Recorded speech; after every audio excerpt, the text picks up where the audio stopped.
បាទគ្រប់ជ្រាបសួរពុកម៉ែបងប្អូនទាំងអស់គ្នាបាទពីទីគោរពទីស្រឡាញ់ទាំងអស់គ្នាបាទ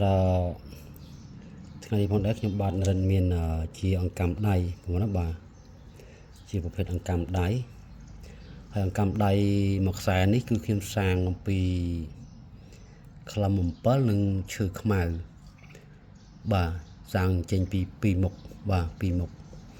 បាទជាប្រភេទក្លឹមឈើខ្មៅមួយមុខហើយនឹង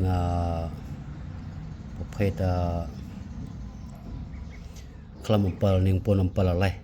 មួយមុខបាទអញ្ចឹងវាពីរមុខបាទហើយមួយខ្សែទៀតនេះគឺសាងពីក្លឹមវ៉ក្លូតបាទក្លឹមវ៉ក្លូតនេះគឺទើបសាងឲ្យថ្មីសាងឲ្យ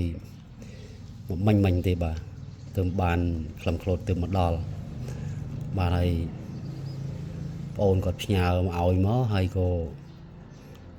កាត់សាងជាតួអង្គប្រគ្រប់បាទហើយសាមុននេះខ្ញុំខ្វះ3ក្របបាទខ្វះ3ក្របហើយខ្ញុំទើបកាត់សាងបានមួយខ្សែបាទសាងបានមួយខ្សែសាងពីក្លឹមវ៉ក្លូត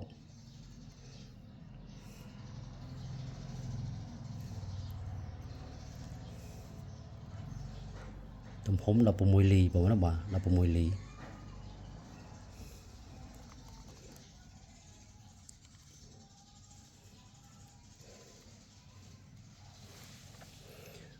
ងអូនប្រុសទំផ្ញើមកអញ្ចឹងទៅខ្ញុំក៏ទំបានកាត់ខ្វះ3ក្របហើយក៏ខ្វះ3ក្របបានមួយខ្សែអញ្ចឹងហើយខ្ញុំក៏កម្លាំងប្រគ្រប់បាទហើយទៅសល់បានមួយដុំដែរបាទតតាន់អញ្ចឹងបានសាងជាតួអង្គកើតសាងជាអង្កាំកើតបាទនេះតាន់ក្លឹមរលេសគាត់នេះតាន់ល្អណាស់បាទសាងជាតួអង្គបិទមុខព្រះអង្គកវមតិបិទមុខអីគឺស្អាតហើយបាទដុំធំតាន់ចិត្តឈឹងតម្រង់បងប្អូនបាទ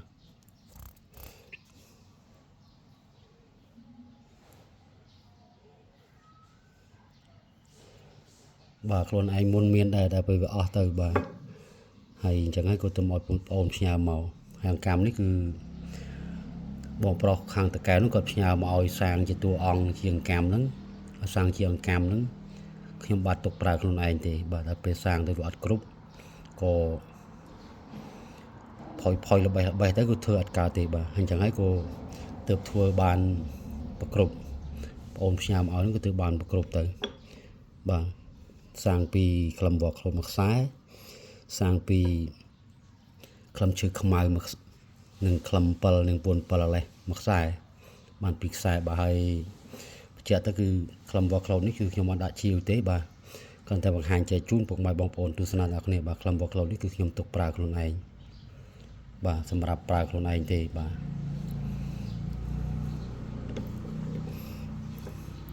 បាទថ្ងៃអរគុណច្រើនពុកម៉ែបងប្អូនបាទខ្ញុំបាទនរិទ្ធមានប៉ុណ្ណឹងទេបាទសូមអរគុណសូមគោរពលាបាទ